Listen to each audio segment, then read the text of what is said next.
हाल ही में supreme court ने भारत में आधार कार्ड के इस्तेमाल को लेकर के एक इम्पॉर्टेंट डिसीजन दिया है, जहां सुप्रीम कोर्ट ने कहा है कि भारत में किसी भी व्यक्ति की आयु के प्रमाण पत्र के तौर पर, जन्म के प्रमाण पत्र के तौर पर या उसको सत्यापित करने के लिए आधार कार्ड को इस्तेमाल नहीं किया जा सकता है। एक इम्पॉर्टेंट डिसीजन है आधार कार्ड को लेकर के, तो इस पर बात करना जरूरी है। तो आज इस वीडियो में हम इसी पूरे टॉपिक को विस्तार से समझने की कोशिश करेंगे। मेरा नाम है अक्षय और आपका स्वागत है दृष्टि IAS चैनल की इस नए वीडियो में। चलिए इसी नोट के साथ वीडियो की शुरुआत करते हैं और सबसे पहले वीडियो की रूपरेखा को एक बार समझ लिया जाए। तो वीडियो में अगर आप देखें, सबसे पहले यहाँ पर हम खबर पे चर्चा करेंगे। खबर के बाद हम बेसिकली आपका ये जो पूरा मामला है, इस मामले का बैकग्राउंड क्या है इसको समझेंगे। साथ ही सुप्रीम कोर्ट का निर्णय क्या आया है और सुप्रीम कोर्ट बेसिकली यहाँ पर हम ये भी जानेंगे कि बेसिकली आधार की भूमिका क्या रही है, यानी कि किस तरह से आधार कार्ड इवॉल्व हुआ है, किस तरह से शुरुआत उसकी हुई है उसको भी देखेंगे। सुप्रीम कोर्ट के अलग अलग जजमेंट्स के माध्यम से किस तरह से यहाँ पर आपको इवोल्यूशन का प्रोसेस देखने को मिला है उस पर भी बात करेंगे। और अंत में एक सवाल भी आपके लिए मौजूद है, जिस सवाल का जवाब आपको कमेंट बॉक्स में देना है। इसके अलावा ये जो हमारा पूरा टॉपिक है GS पेपर 2 से जुड़ा हुआ है और आप इसको भारतीय राज्य व्यवस्था के खंड से जोड़ करके देख सकते हैं। इंडियन पॉलिटी के सेगमेंट से हमारा पूरा टॉपिक जुड़ता है। तो खबर में यहाँ पर आपका सुप्रीम कोर्ट का डिसीजन आया है और सुप्रीम कोर्ट ने साफ तौर पर यहाँ पर कहा है कि भारत में उम्र के प्रमाण के तौर पर, यानी कि डेट ऑफ बर्थ के सर्टिफिकेट के तौर पर आधार कार्ड को मान्यता नहीं दी जा सकती है। आधार कार्ड को इसके लिए इस्तेमाल नहीं किया जा सकता। सुप्रीम कोर्ट ने कहा कि इस स्थिति में अगर आपको किसी भी व्यक्ति के जन्म का पता लगाना है, किसी भी व्यक्ति के जन्म को सत्यापित करना है, तो उसके लिए आप जो है स्कूल छोड़ने का जो प्रमाण पत्र होता है, यानी कि SLC जो है, यानी कि स्कूल लिविंग सर्टिफिकेट जो है, इसको यहां पर एक बेहतर क्रेडिबल डॉक्यूमेंट के तौर पर इस्तेमाल कर सकते हैं।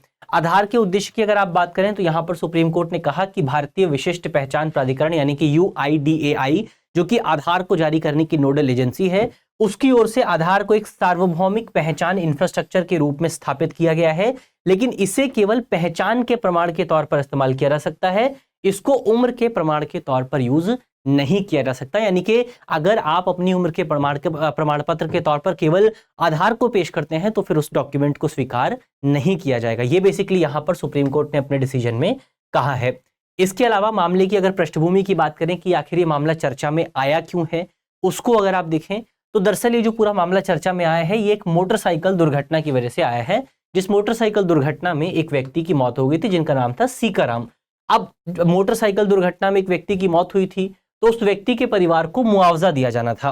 अब मुआवजे का मामला सबसे पहले 2015 में इस पूरे मामले पर हरियाणा के जो रोहतक की कोर्ट है उसके द्वारा यहां पर डिसीजन दिया जाता है और डिसीजन में परिवार को तकरीबन 19,35,400 रुपए का मुआवजा देने का आदेश जारी होता है। लेकिन अगर आप मुआवजा दंड मोटर वाहन अधिनियम 1988 को पढ़ेंगे तो यहां पर ये बताया गया है कि मुआवजे को डिसाइड कैसे किया जाएगा। मुआवजे को डिसाइड करने के लिए बेसिकली आपका मृतक की जो उम्र है, मृतक की जो मृतक की जो इनकम है और आश्रितों पर निर्भरता जो है, इनको एक फैक्टर के तौर पर इस्तेमाल किया जाता है और इस आधार पर एक मल्टीप्लायर लागू किया जाता है जो कि भविष्य की वित्तीय सहायता को दर्शाता है। यानी कि यहां पर बेसिकली आपका जो मल्टीप्लायर यूज किया गया वो मल्टीप्लायर था 13, पर परिवार का यह कहना था कि इस व्यक्ति की जो आयु है वो आयु के आधार पर जो मल्टीप्लायर होना चाहिए वो 14 होना चाहिए। यानी कि यहां पर यह कहा गया कि जो मुआवजा हमें दिया जा रहा है वो मुआवजा बहुत कम है, ऐसा यहां पर दावा किया गया। फिर यह मामला बेसिकली आपका सुप्रीम कोर्ट में पहुंचता है और सुप्रीम कोर्ट ने अपने रिसेंट डिसीजन में स्वीकार किया है कि यहां पर मुआवजे के तौर पर जो मल्टीप्लायर होना चाहिए वो मल्टीप्लायर 14 होना चाहिए। तो ये आपका मामले का बैकग्राउंड हुआ जो कि मामला आपको देखने को मिला था। अब सुप्रीम कोर्ट का जो निर्णय आया है वो निर्णय तो हमने देख लिया कि सुप्रीम कोर्ट ने साफ तौर पर कहा है कि आधार कार्ड को आय के प्रमाण पत्र के तौर पर या आयु के प्रमाण पत्र के तौर पर इस्तेमाल नहीं किया जा सकता। लेकिन सुप्रीम कोर्ट ने ये डिसीजन किस आधार पर दिया है उसकी अगर आप बात करें, सबसे पहले इसमें देखा गया है जुवेनाइल जस्टिस एक्ट 2015। तो जुवेनाइल जस्टिस एक्ट 2015 जो है, इसके सेक्शन 94 को अगर आप पढ़ेंगे तो यहां पर ये लिखा हुआ है कि आयु सत्यापन के लिए, यानी कि आपकी जो एज है उसको वेरीफाई करने के लिए शैक्षिक रिकॉर्ड, यानी कि आपके एजुकेशन के जो रिकॉर्ड है, जैसे कि आपका मैट्रिकुलेशन प्रमाण पत्र हो गया, यानी कि 10th क्लास का जो सर्टिफिकेट है, या फिर आपका जो स्कूल लिविंग सर्टिफिकेट है, इनको जो है बेसिकली यहां पर इस्तेमाल किया जाना चाहिए और आधार कार्ड को इस्तेमाल नहीं किया जा सकता, ऐसा जुवेनाइल जस्टिस एक्ट 2015 में साफ तौर पर लिखा हुआ है। इसके अलावा बहुत सारे आपके उच्च न्यायालय के फैसले आए हैं। सुप्रीम कोर्ट के बहुत सारे फैसले आए हैं। अलग अलग न्यायालयों ने उम्र सत्यापन के लिए SLC यानी कि स्कूल लिविंग सर्टिफिकेट को आधार के ऊपर प्राथमिकता देने का निर्देश दिया है।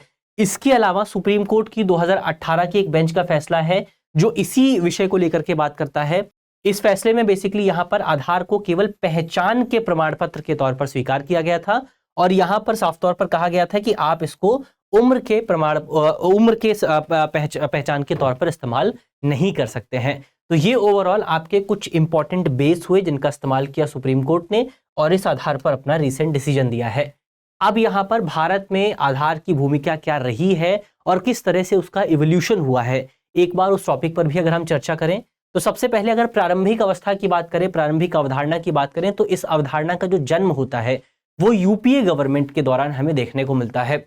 सबसे पहले अगर आप देखें तो गरीब परिवारों को एक यूनिक आईडी प्रदान करने के लिए 2008 के आसपास जो है इसका कॉन्सेप्ट हमें सबसे पहले देखने को मिला था, जहां पर यह कहा गया था कि सरकारी योजनाओं तक आसान पहुंच प्रदान करने के लिए हम हर एक परिवार को एक यूनिक नंबर प्रदान करेंगे और उसके आधार पर जो है सरकार की तमाम सुविधाएं उस परिवार को प्रदान की जाएंगी। सभी निवासियों के लिए यूनिक आईडी जारी करने का उद्देश्य रखा गया था, लेकिन उस समय आपको आंतरिक असहमति देखने को मिली। राष्ट्रीय सुरक्षा को लेकर के चिंता जाहिर की गई कि इसकी वजह से देश के ऊपर खतरा आ सकता है, देश के लोगों की जो जानकारी है अगर उसको हम एक जगह पर स्टोर करते हैं तो उसकी वजह से प्रॉब्लम आ सकती है। और इन्हीं असहमतियों की वजह से अंततः इस डिसीजन को टाल दिया गया। अंततः ये निर्णय लिया गया कि हम ऐसा कोई व्यवस्था ऐसी चालू नहीं करेंगे। लेकिन बाद में जब आप देखते हैं 2016 में इसको नए सिरे से शुरू किया जाता है।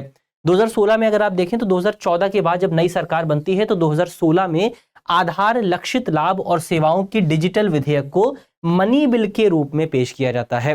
अब ये जो मनी बिल के तौर पर पेश किया गया था ये बहुत ज्यादा विवादित फैसला था। विवादित किस लिहाज से था? यहां पर सरकार पर आरोप ये लगाए गए थे कि सरकार ने आधार कार्ड के बिल को मनी बिल के तौर पर पेश किया है। अब आप सोचेंगे कि ये तो सरकार का काम है, सरकार किसी भी तौर पर पेश कर सकती है, लेकिन यहां पर आलोचना किस आधार पर हुई थी? तो दरअसल आलोचना इस आधार पर हुई थी कि अगर आप भारतीय संविधान को देखें तो वहां पर साफ तौर पर यह लिखा हुआ है कि बेसिकली जो आपका मनी बिल होता है, मनी बिल को लेकर के संविधान में आपको स्पेशल प्रोविजंस देखने को मिलते हैं, जहां पर यह कहा गया है कि मनी बिल केवल आपका लोकसभा में ही पेश किया जाएगा और इसके साथ साथ जो आपकी राज्यसभा है, अगर कोई मनी बिल जो है लोकसभा में पेश होता है और लोकसभा से पारित होने के बाद राज्यसभा के पास जाता है, लेकिन इंपॉर्टेंट पॉइंट यह है कि राज्यसभा इस बिल को खारिज नहीं कर सकती है। राज्यसभा इस बिल को केवल सहमति दे सकती है, असेंट दे सकती है और इस पर या फिर रिकमेंडेशंस दे सकती है। इसको खारिज नहीं किया जा सकता, इसको समाप्त नहीं किया जा सकता है। तो यहां पर राज्यसभा की जो भूमिका होती है वो बहुत सीमित होती है। और उस समय जब सरकार ने मनी बिल के तौर पर आधार कार्ड के बिल को पेश किया था तो राज्यसभा में सरकार के पास नंबर मौजूद नहीं था और यही आरोप सरकार पर लगाया गया कि सरकार ने राज्यसभा की जो स्क्रूटनी होती है उसको बाईपास करने के लिए मनी बिल का गलत तरीके से इस्तेमाल किया गया था। हालांकि बाद में सुप्रीम कोर्ट ने इस पूरे मामले को सेटल कर दिया था और सुप्रीम कोर्ट ने कहा था कि सरकार यहां पर मनी बिल के तौर पर इस्तेमाल कर सकती है। तो सबसे पहले 2016 में इसको पेश किया जाता है एक मनी बिल के तौर पर और फिर ये हमने समझ ही लिया कि यहां पर राज्यसभा की आपत्तियों को दरकिनार करने की कोशिश की गई थी। फिर 2018 में सुप्रीम कोर्ट का एक डिसीजन आया था। ये डिसीजन आपका पुट्टास्वामी केस में आया था। पुट्टास्वामी केस में सुप्रीम कोर्ट ने सबसे पहले तो राइट टू प्राइवेसी को एक फंडामेंटल राइट के तौर पर स्वीकार किया था और इसके साथ साथ सुप्रीम कोर्ट ने आधार कार्ड को बैंक खातों, स्कूल में नामांकन या सिम कार्ड के लिए अनिवार्य नहीं बताया था। सुप्रीम कोर्ट ने कहा था कि अगर कोई बैंक जो है या कोई स्कूल है वो आधार कार्ड को अनिवार्य बनाता है तो ये गलत है। आधार कार्ड को एक अनिवार्य डॉक्यूमेंट के तौर पर जो है स्वीकार नहीं किया जाएगा। तो ये पुट्टास्वामी विवाद आपको देखने को मिला था। इसके बाद अगर आप देखें तो वर्तमान सिचुएशन पर अगर आप चर्चा करें तो वर्तमान सिचुएशन पर अगर आप देखें तो आधार कार्ड को एक वॉलंटरी डॉक्यूमेंट के तौर पर देखा जाता है, एक स्वैच्छिक दस्तावेज है। विभिन्न सरकारी योजनाओं के लिए इसको जो है आवश्यक, हालांकि अलग अलग सरकारी योजनाएं जो है उसके लिए आवश्यक बनाया गया है। कुछ प्राइवेट कंपनियां हैं जो कि आपका आधार कार्ड का इस्तेमाल करती हैं, जैसे अमेजॉन पे हो गया, या एक कंपनी का जिक्र यहाँ पर है आदित्य बिरला हाउसिंग फाइनेंस।